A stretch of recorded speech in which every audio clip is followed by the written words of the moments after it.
金言金語歸正篇，撒謊的舌。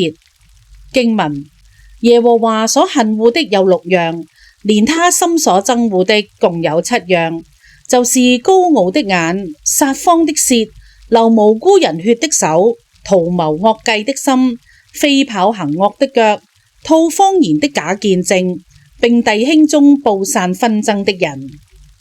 箴言6章16至到19節。喺耶和華神憎惡嘅7件事裏邊，有2件係同講大話有關嘅，就係撒謊嘅舌同埋吐謊言嘅假見證。咁點解神咁憎我哋講大話嘅呢？原來當我哋講大話嘅時候，我哋就認咗魔鬼撒旦就做我哋嘅爸爸啦。響約翰福音8章43至到44節咁樣講：你們為什麼不明白我的話呢？無非是因你們不能聽我的道。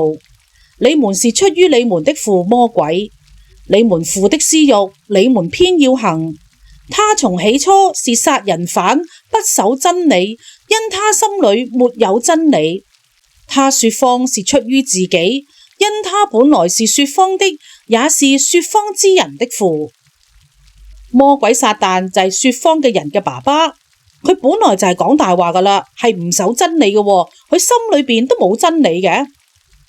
我哋若果認魔鬼撒旦做爸爸嘅話，我哋就會被蒙蔽，唔認識真理，對真理聽唔入耳，甚至會抵擋真理添啊！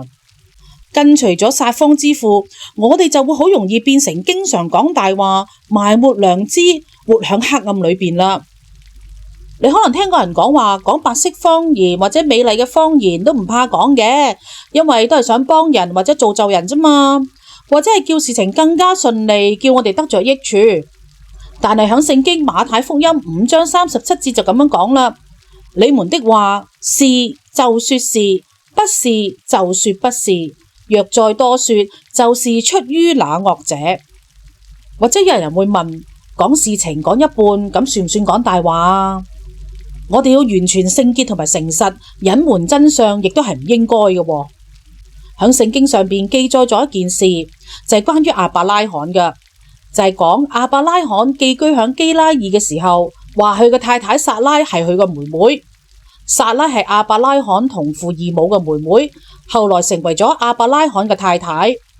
亞伯拉罕響基拉耳人嘅面前話自己嘅太太係妹妹，只係講咗事情嘅一半嘅啫。咁結果就出現咗問題啦。亞伯拉罕嘅太太撒拉俾基拉耳王亞比米勒睇中咗，咁啊攞咗佢啦。咁基拉耳王以為可以同撒拉親近咯，結果基拉耳王被神攔咗啊！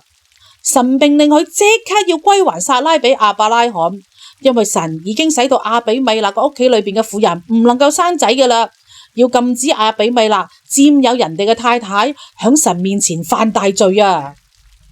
亞伯拉罕嘅大話使到自己嘅太太受屈辱，好在神出手保護咗撒拉，先至免咗撒拉一場浩劫咋。另外，因為亞伯拉罕隱瞞事實嘅真相，令到佢陷基拉耳王於不義，被神審判，導致到基拉耳王屋企所有嘅婦人都唔能夠生仔，咁就真係累己又害埋人啦。我哋有冇講過大話呢？若果話冇嘅話，咁就真係講大話啦。響詩篇58篇3節咁樣講：惡人一出母胎就與神疏遠，一離母腹便走錯路，說謊話。感謝耶穌，原本我哋係惡人，又係罪人，如今因為十字架嘅救恩，我哋已經被稱為義。靠住神加俾我哋嘅力量，我哋可以脫離說謊之父嘅轄制，我哋可以擁有唔講大話嘅自由噶。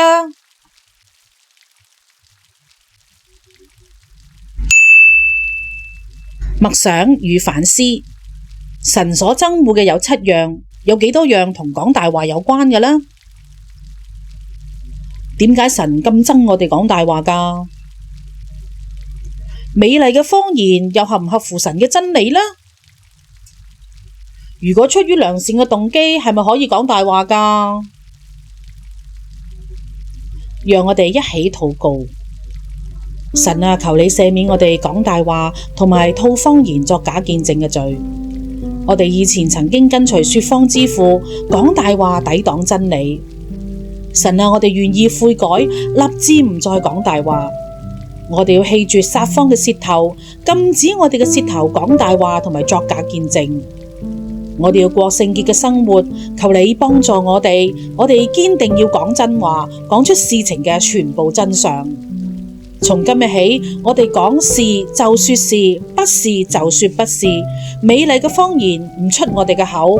我哋要成為誠誠實實嘅基督徒，緊緊跟隨我哋嘅阿爸天父。感謝神，奉主耶穌基督嘅聖名祈求，阿門。